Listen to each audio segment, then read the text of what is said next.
Koolinoortes ja just tüdrukutes IT-valdkonna vastu huvi tekitamise teemal me ka nüüd jätkame. Järgmine esineja on TalTechi küberkaitseteadlane ja Pelgulinna gümnaasiumi IT-arendusjuht Birgi Loorents.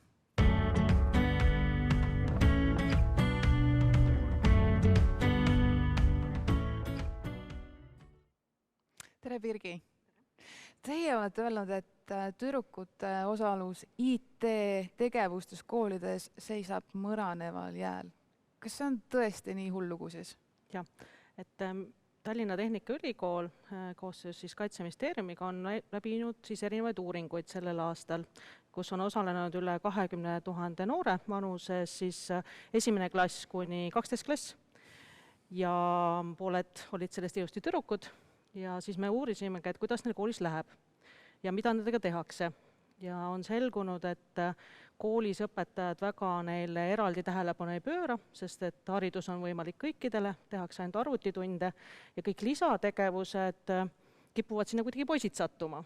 Ja tüdrukud, kui nad koju lähevad, siis samamoodi ei tegele näiteks mängimisega või IT-huviga või ei vaata YouTube'ist vajalikke videosi. Ehk siis nad nagu ei jõua sinna sellesse info välja, kus poisid on. Ja tihti ka meil tekib selline mure, et kui on endal vaja koolis lahendada mõnda väljakutset, siis tullakse klassi ja öeldakse, et aga poisid, tulge mulle appi. Et vaat sellised laused ei toeta seda, et tüdrukud kunagi appi tuleks. Et selline sooline eristamine ikka väga noorest peale juba ja see eristuspunkt ongi siis juba siis tehnoloogia ja sellega hakkama saamine. Jah, et kuna me vaatasime ka seda, kuidas noored saavad küberkaitse teemadega hakkama, siis 4. ja 5. klassini on poisid ja tüdrukud, ka vene ja eesti kooli noored on üsna võrdsed. Aga siis, kui me vaatasime, kus nende huvid hakkavad lahknema, siis tuli juba 2. ja 3. klass välja, et tüdrukud ei näe ennast IT-sektoris ja IT-valdkonnaga nii palju tegelemas. Aga millest me üldse räägime, kui me räägime küberkaitsest ja nii noorest vanusegrupist? Et meie korraldame siis sellist võistlust, kus nad lahendavad selliseid nutikaid ülesandeid ja natuke selliseid tehnoloogiakeskeid. Seal on ka natuke krüptograafiat, vaikseid selliseid mõistatusi. Ja või on näiteks, võib-olla internetist on hästi tuttavad lahendused, et vesi hakkab voolama ja siis kuhu kasti ta voolab, aga meil häkker hakkab häkkima ja kelle juurde ta siis häkib. Et matemaatika ja loogika küsimused on ka seal sees. Kui teie räägite siin praegu, et tüdrukute kaasatus IT-tegevustesse koolides on hästi nõrgake, siis enne kui Taavi Kotka siin koos oma tütrega oli, siis Taavi on ellu kutsunud kooli välise tehnoloogia, huvihariduse, Unicorn Squad, mis on just tüdrukutele suunatud. Ja mul jäi ka kõrva, et kui Taavi ütles, et poisse on robootikaga kooliväliselt seotud umbes siis oli 3000, tüdrukud siis praegu poole vähem, 1500. Et see on küll, et 50% võrdluses, aga iseenesest mulle ikkagi üllatusena pigem nagu suur osa tüdrukuid on sellega kaasatud, et kuidas me siis vaatame koolide puhul, et millised osakaalud seal on? Kui me võtame arvutitunni, siis arvutitund on põhikoht, kus siis tüdrukutena ja poisid siis oma baasaluse saavad.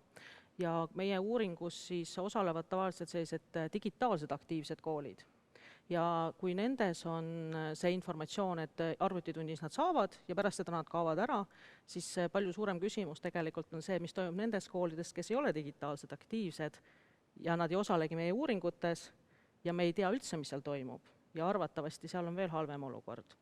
Ehk siis, nagu Taavi rääkis oma sellest projektist, siis temale jõuab see koorekiht, kes on juba huvitatud, aga kõik teised ei jõua ju kuhugi. Ehk siis koolis täna IT, tänu selle distantsõppele öeldakse, et on ka liiga palju juba, peaksime äkki vähendama. Aga distantsõppe tuli väga kenasti välja see, et me õpetame lapsi pigem reageerima, videosi vaatama, teste tegema, aga mitte päris IT tegema. Ehk see arvutitund, mida me ka teeme ja kõik need erinevad tegevused, et mis seal tegelikult toimub. Kas me klõpsutame, kas me trükime tekste või me päriselt loome midagi. Seda küberpähkli uuringut on tehtud meil juba minu all 4 aastat ja eelmine aasta küsisin ma väga sellise küsimuse näiteks, et kas Eesti oma õpilastele pakub võimalust olla klikkija või looja. Taavi räägib loomisest. aga koolides täna toimub klikkimine.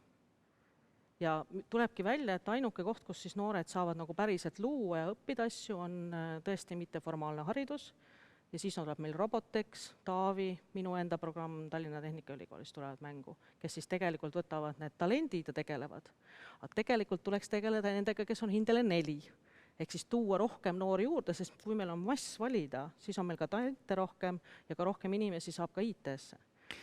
Vot siuke teooria. Aga mida üldse tänapäeval koolis siis selle IT-hariduse all nagu silmas peetakse? Meil on Eesti informaatikaõpetus on vabatahtlik.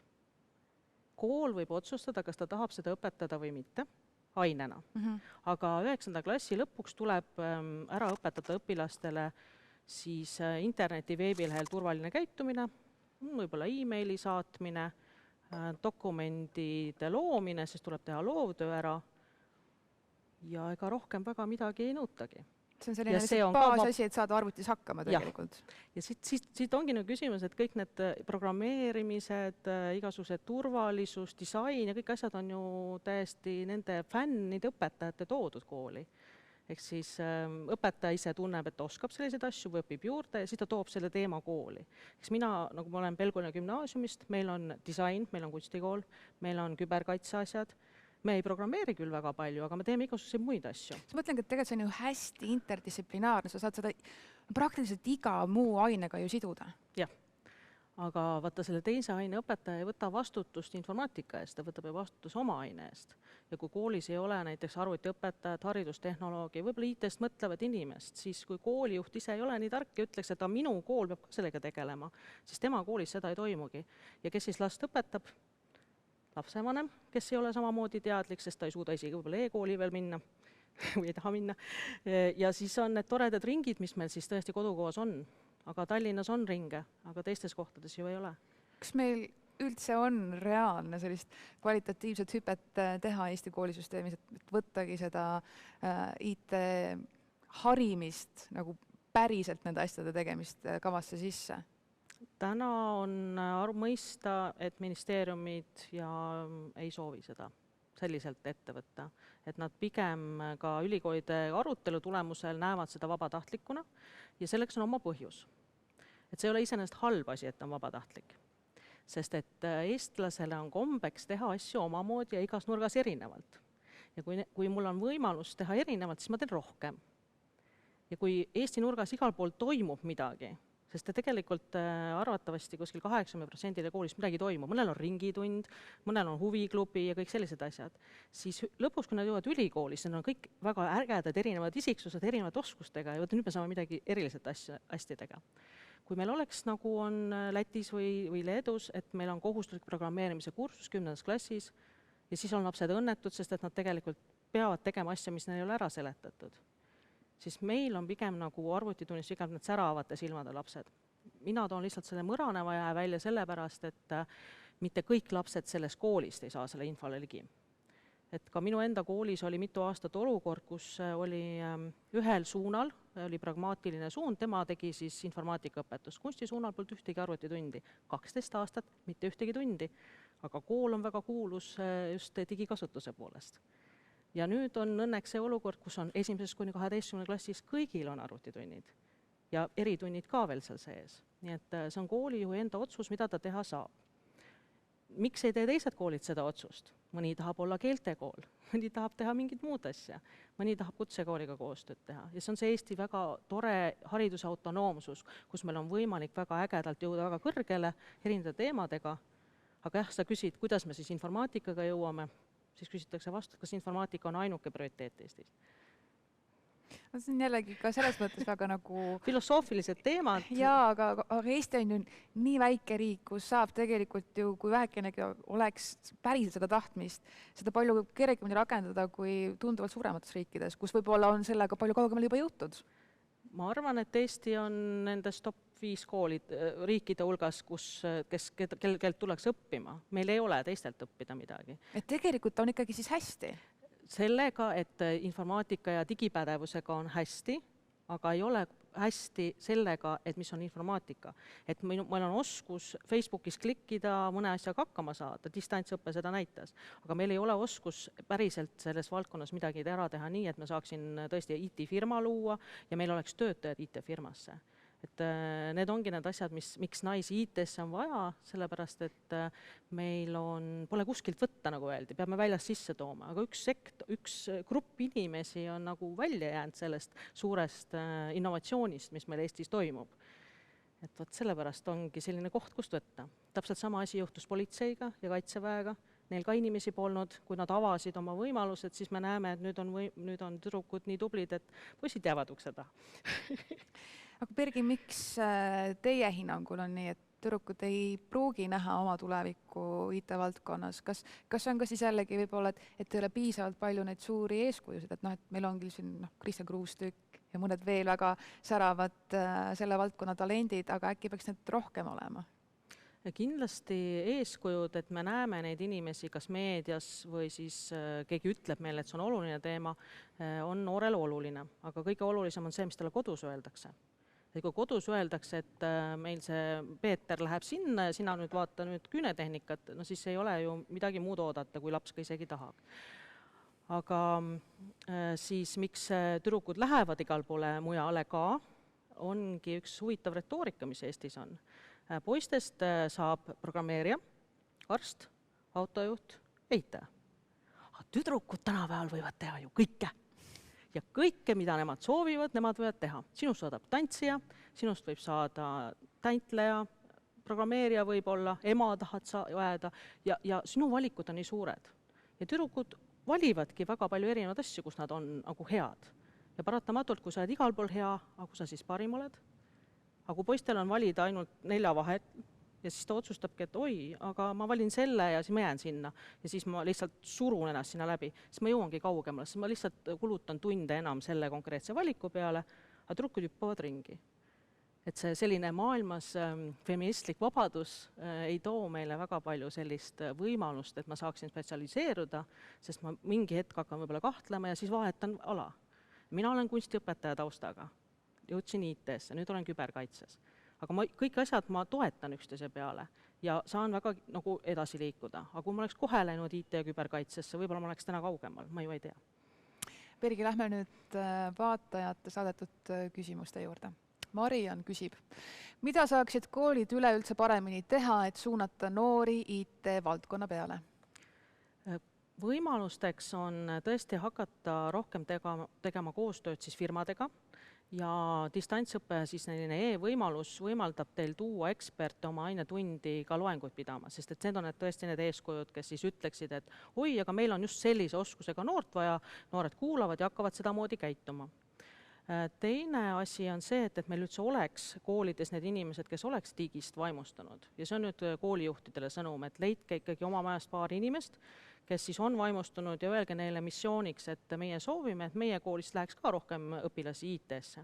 Ja kui me koolis mõõdame ka seda lõpetajate hulgas, et paljud siis on läinud, kes on üks eesmärk, siis saab teha.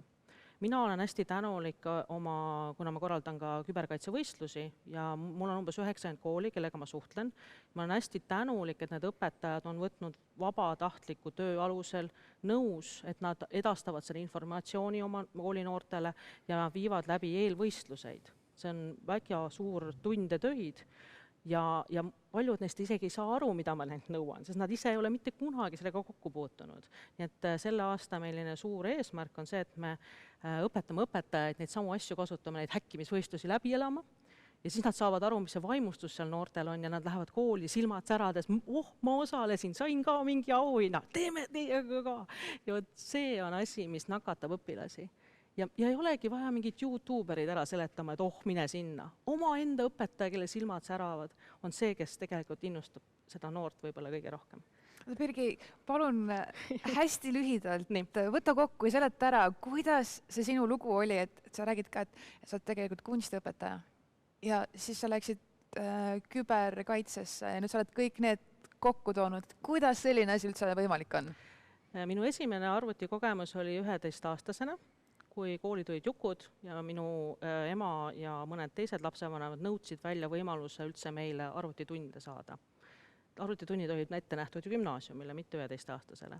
Ja siit mul tekkis väike pisik, ehk siis ma juba tegelesin selle valdkonnaga. Siis ma sain endale mingisuguse vana arvuti ja mõtlesin, et aga ei tea, kas see on minu ala. Ja ma käisin kunsti õppimas. Siis ma mõtlesin, et ma ülikooli lähen, siis ma ei taha tegeleda matemaatikaga, ja mul oli nagu loetelu, mida ma tega ei taha, ja siis olid need asjad, mida ma tega võin. Filosoofia, kirjandus, kunst olid need, mis jäid lauale. Ja siis, kui ma tegin seda kunsti, siis ma sain aru, et ma ikkagi tahaks arvutiga tegeleda. Ja mure oli selles, et seal arvutiga tegelemiseks oli vaja matemaatikat. Seda ma ei osanud. Ja õnneks Tallinna Ülikoolis oli lisaeriala.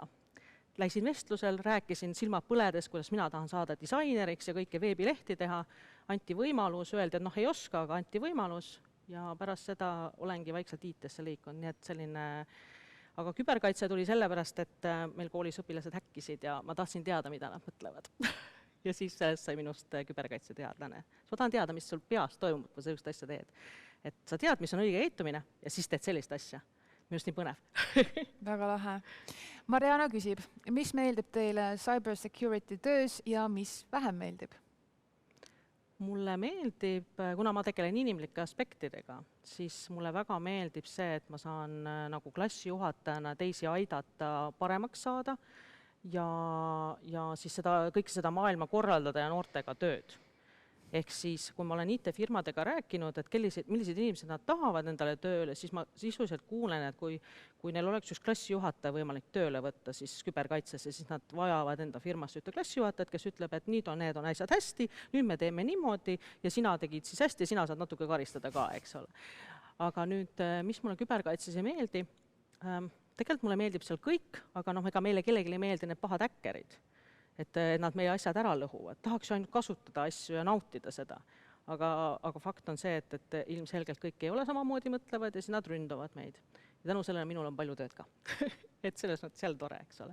Et mulle meeldib kõik seal valdkonnas. Nii, ja nüüd kiire lõpuküsimus. Kui oleks soov õppida küberkaitset, siis millest alustada ja kuhu võiks õppima minna? Kui sa ei tea, mis see veel on, siis ülesanded.targaltinternetis.ee on hästi palju ülesandeid nuputamiseks. Mine proovi. Kui silm hakkab särama, siis meil on Tallinna Tehnikaülikoolis bakalaureusõpe on küberkaitse inglise keeles. Kui tunneb, et seda veel ei taha, siis mine õpi IT alla ja siis tule juba magistrisse. Et meil on Tallinna Tehnikaülikooli ja siis Tartu Ülikooli ühend selline magistratuur. Ütle uuesti, mis see lehekülg oli? Ülesanded.targaltinternetis.ee on kõik meie need talendihäkkeri ülesanded on üleval. Ülesanded.targaltinternetis.ee. Suurepärane. Birgi, aitäh sulle!